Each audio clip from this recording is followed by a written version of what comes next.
का आसरा है इंशाल्लाह लोगों का, और उम्मीद है अब सब ये यूनियन कौंसिल खंबा के लोग बड़े वफादार लोग हैं। ये हर कीमत ये आपके साथ खड़े। हम सुन रहे हैं कि 29 तारीख से पहले कुछ जो हमारे कोर कमेटी के मेंबरान हैं उनको ये कुछ खुफिया वाले कह रहे हैं कि हम ये कर देंगे वो कर देंगे, हम उठा लेंगे। इनको नहीं पता है कि उठाने के लिए बड़ा मुश्किल होता है।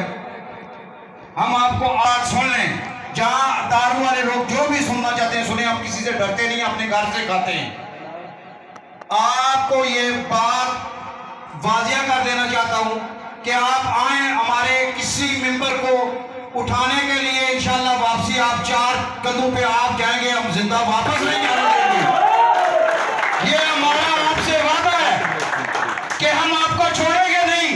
हमने आपके साथ बहुत नरमी बरती है, बहुत प्यार भी किया है, अभी प्यार नहीं करेंगे। वो प्यार वाला दौर चला गया है। अब प्यार की बात समझ